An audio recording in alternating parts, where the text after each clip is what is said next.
नमस्कार दोस्तों, आपका हमारे YouTube चैनल भक्ति ज्ञान त्योहार में स्वागत है। आज मैं आपको कार्तिक स्नान की कहानी सुनाने जा रही हूँ। अगर आपको ये कहानी पसंद आई तो कमेंट बॉक्स में कार्तिक महाराज की जय अवश्य लिखिए। साथ ही अगर आप मेरे चैनल पर नए हैं तो मेरे चैनल को सब्सक्राइब कीजिए और बेल आइकॉन पर क्लिक जरूर कीजिए, जिससे हमारे वीडियो के नोटिफिकेशन आपको मिलते रहें। कार्तिक मास को स्नान के लिए बहुत विशेष माना गया है। इस माह में किसी भी पवित्र नदी में स्नान करना बहुत फलदायी होता है। कार्तिक मास का समापन कार्तिक पूर्णिमा के दिन होता है। इस दिन लोग विशेष तौर पर गंगा में स्नान करने जाते हैं। हिंदू धर्म में कार्तिक मास का बहुत विशेष महत्व है। इस माह में भगवान विष्णु जी के साथ तुलसी जी की पूजा अर्चना की जाती है। इस मास में स्नान, दान, दीप करने से कष्टों से छुटकारा मिलता है। पूरे कार्तिक के महीने में सुबह जल्दी उठकर स्नान करने से विशेष फल की प्राप्ति होती है।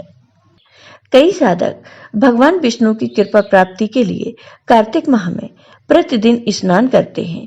इसे कार्तिक स्नान के नाम से जाना जाता है। अब सुनिए ये कहानी। एक राजा रानी थे। रानी हर साल कार्तिक महीने में कार्तिक स्नान के लिए जाया करती थी। उसी राज्य में एक इल्ली थी और एक घुन था। उन दोनों में बहुत दोस्ती थी। दोनों रोज मिलते और बातचीत करते थे। इस साल इल्ली ने सोचा कि मैं भी कार्तिक स्नान के लिए जाऊंगी।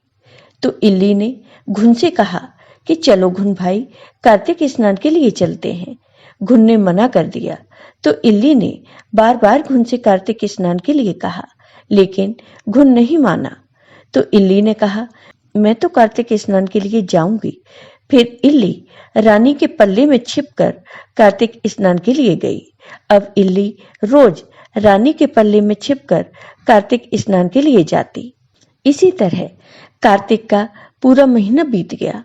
कार्तिक पूर्णिमा के दिन इल्ली कार्तिक स्नान करके आई। उसके बाद इल्ली की मृत्यु हो गई और उसी दिन घुन की भी मृत्यु हो गई। कार्तिक स्नान के पुण्य से इल्ली को राजा के यहाँ राजकुमारी के रूप में जन्म मिला और घुन को उसी राज्य में गधे के रूप में जन्म मिला। धीरे धीरे राजकुमारी बड़ी हुई तो राजा ने राजकुमारी का विवाह करने का सोचा। राजा ने राजकुमारी के लिए बहुत सुंदर सुंदर राजकुमार देखे। फिर राजा ने एक सुंदर राजकुमार से राजकुमारी का विवाह कर दिया। जब राजकुमारी की विदा होने वाली थी तब राजा ने कहा, बेटी बताओ तुम्हें क्या चाहिए? जो भी तुमको चाहिए वो मांग लो। राजकुमारी की नजर उस गधे पर पड़ी। गधे को देखते ही वह पहचान गई कि ये तो वही घुन है। तो उसने राजा से कहा कि पिताजी, मुझे यह गधा चाहिए। तब राजा ने कहा, राजकुमारी तुम इस गधे का क्या करोगी? तुम्हें और कुछ चाहिए तो बताओ, हीरे जवाहरात धन दौलत कुछ भी। राजकुमारी ने कहा, नहीं महाराज, मुझे तो ये गधा ही चाहिए।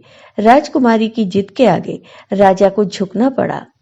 राजा ने कहा, ठीक है बेटी, तुम्हें ये गधा ही चाहिए तो इस गधे को अपने साथ ले जाओ। राजकुमारी के बार बार जिद करने पर राजा ने गधे को राजकुमारी की पालकी से बंधवा दिया और राजकुमारी की पालकी के साथ गधा भी राजकुमारी की ससुराल में पहुंच गया। राजकुमारी की ससुराल में गधे को देखकर सभी आश्चर्य में पड़ गए कि राजकुमारी के साथ ये गधा क्यों आया है? राजकुमारी इस गधे को अपने साथ क्यों लाई है? फिर राजकुमारी ने अपने गधे को अपनी सीढ़ियों के नीचे बंधवा दिया। जब भी राजकुमारी सीढ़ियों से नीचे उतरती तब वह गधा कहता, हे सुंदर राजकुमारी, मुझे पानी पिला दो। तब राजकुमारी कहती कि जब तुमसे कहा था कि कार्तिक नहा लो तब तो तुमने मना कर दिया, अब तुम्हें पानी चाहिए। और राजकुमारी उससे बातें करने लगी। समय बीतता गया। एक दिन जब राजकुमारी गधे से बात कर रही थी तो उसकी जेठानियों ने उसे देख लिया और जेठानियां आपस में बात करने लगी कि ये कौन है? ये जानवरों से कैसे बात कर सकती है? ये कोई जादूगरनी है या कोई जादू टोना जानती है? जेठानियां समझ नहीं पाई कि ये जानवर से कैसे बात करती है। जेठानियां भागते भागते अपने देवर के पास गईं और उन्होंने राजकुमार से कहा कि राजकुमार, तुम ये कैसी राजकुमारी ब्याह कर लाए हो? ये तो जादू टोना जानती है और ये जानवरों से बात करती है।